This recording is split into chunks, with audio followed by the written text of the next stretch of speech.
মাকে ঠিকানা ছাড়া করেছে যেই মহিলা, বাংলাদেশের মাটিতে সে ফিরতে পারবে না। আমরা তার সমুচিত জবাব দেব ইনশাআল্লাহ। শেখ হাসিনা মনে করছিল কিয়ামত পর্যন্ত ক্ষমতায় থাকবে। শেখ হাসিনা পরনের কাপড়টা লইয়া কোনো মতে পলাইছে। লোকে তার একটা কাপড় লইতে পারে নাই। ভারতের সরকার তারে কিছু কাপড় চোপড় দিছে, এক কাপড়ে থাকন লাগতো। আল্লাহর বিচার বড় কঠিন বিচার, আল্লাহর বিচার বড় ভয়ঙ্কর বিচার। আমাদের লাখ লাখ ভাইয়ের উপরে যে নির্যাতন 15 বছরে হয়েছে, আল্লাহ সাক্ষী, আজকে তাকায়া দেখেন কোথায় শেখ পরিবার, কোথায় হাসিনা, কোথায় রেহানা, কোথায় তাপস, কেউ না। মন্ত্রীরা লাশের হিসাব নেয়, মন্ত্রীরা গুম করার নির্দেশ দেয়, মন্ত্রীরা খুন করার নির্দেশ দেয়। আমার বোনের কাছ থেকে আমার ভাইকে তুলে নিয়ে যায়, আমার ভাইয়ের কাছ থেকে আমার বাবাকে, আমার চাচাকে তারা গুম করে। এখন আদালতেও যাইতে পারে না। মাইনসে পচা ডিম আর কি জুতা লইয়া রেডি থাকে। কোরআনে আল্লাহ পাক বলছেন, ওয়াতুইজ্জু মান তাশা ওয়া তুযিল্লু মান তাশা, আমি যাকে ইচ্ছা সম্মান দান করি, যাকে ইচ্ছা আমি বেইজ্জত করি। বেইজ্জতি কত প্রকার ও কি কি এইবার হাসিনা তুমি টের পাইছো। আমরা সকলের প্রাণের নেতা, আমাদের নয়নের মণি, আমাদের মা দেশনেত্রী বেগম খালেদা জিয়াকে ৭৬ বছর বয়সে হাসিনা তুমি জেল খাটাইছো মিথ্যা মামলায়।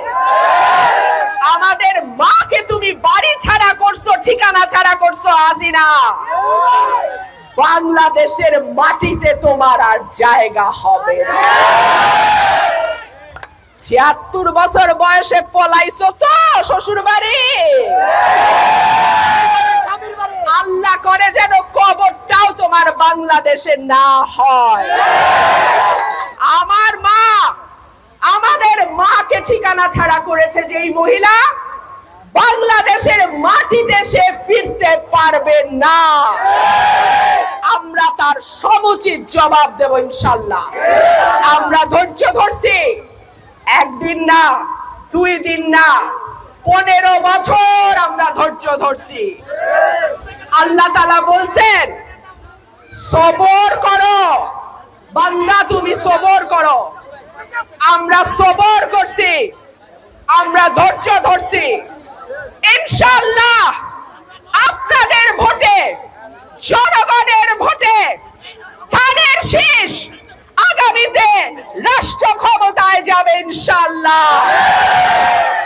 আমাদের নেতা জনাব তারেক রহমান রাজার মতন দেশে আসবে ইনশাআল্লাহ। আমাদের নেতা কর্মীদের বিরুদ্ধে যত মিথ্যা মামলা হয়েছে, আমি দাবি করছি এই সরকারের কাছে এইসব রাজনৈতিক মিথ্যা মামলা তুলে নেওয়া হোক। মিথ্যা মামলায় বহু দৌড়াইছি আদালতে আদালতে, বহু দৌড়াইছি আমরা কোর্টে কোর্টে, আর কোর্টে দৌড়াতে চাই না। এখন দেশ গঠনে কাজ করতে চাই। আমাদের ঐক্যবদ্ধ থাকতে হবে, আমাদের একসঙ্গে কাজ করতে হবে।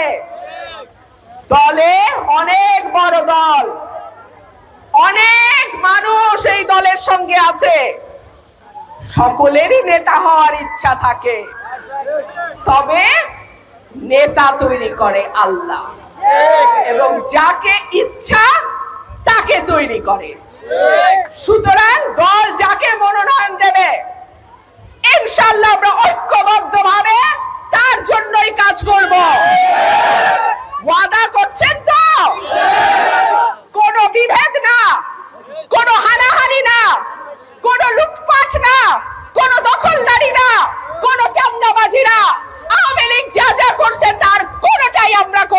ইনশাআল্লাহ। অনেক অত্যাচার তারা করছে, তার জবাব বিএনপির দেওয়া লাগে নাই, দেশের সাধারণ মানুষ তার জবাব দিয়ে দিছে। স্কুলগুলাতে এতদিন নাচানাচি দেখছি, লাফালাফি দেখছি, ডিম ভাজে কেমনে হেইটা দেখছি। আর সর্বনাশের কথা, আমি ব্যারিস্টার, আমার মা এমএ পাস, স্কুলে বসে তো ডিম ভাজন শিখতে হয় নাই, মাই শিখাই দিছে কেমনে ডিম ভাজতে হয়, কেমনে বিছনা করতে হয়, এটা তো জন্মের পর তো দেখে বড় হইছি। এইটা দেখানোর জন্য কি স্কুলে পয়সা দা ফরন লাগে? এইটার জন্য তো স্কুলে পয়সা দা ফরন লাগে না। স্কুলে গেছি যাতে দুইটা পড়া বুঝতে পারি, শিখতে পারি, যাতে ভবিষ্যতে একটা চাকরি করতে পারি। সুতরাং আপনাদের ভোটে, আল্লাহর রহমতে যদি আমরা রাষ্ট্রের দায়িত্বে যাই, স্কুলগুলোতে আগের মতো আমরা যেমন পড়াশোনা করে জজ ব্যারিস্টার হইছি, সেই রকম পড়াশোনায় আবার আমরা শুরু করব ইনশাআল্লাহ। অটো পাস, হাসিনার অটো ইলেকশনের মতন অটো পাস ওই দিন চইলা গেছে। পোলাপান ছাত্র তোমাদের বলি, এইবার কিন্তু পড়াশোনা কইরা পাস করন লাগবো। অটো পাস এমনিতে শান্তি লাগে, এখন খুশি লাগে, পড়তে হয় না, খেললে বেড়াইলেই চলে, কিন্তু জীবনে বিরাট ক্ষতি। যখন বয়স হবে, যখন দায়িত্ব নেওয়ার সময় আসবে, যখন পরিবারের ভার নেওয়ার সময় আসবে, তখন এই অটো পাসে আর চাকরি হবে না। সুতরাং জাতিকে ধ্বংস করা, আমাদের আগামী প্রজন্মকে ধ্বংস করা, আমাদের তরুণ প্রজন্মকে ধ্বংস করা, যেই নীল নকশা আওয়ামী লীগ সরকার করেছিল অটো পাসের নামে, নতুন সিলেবাসের নামে, ডিম ভাজি শিখানির নামে, বিছানার চাদর গুছানি শিখানির নামে, এইগুলি আর চলবে না।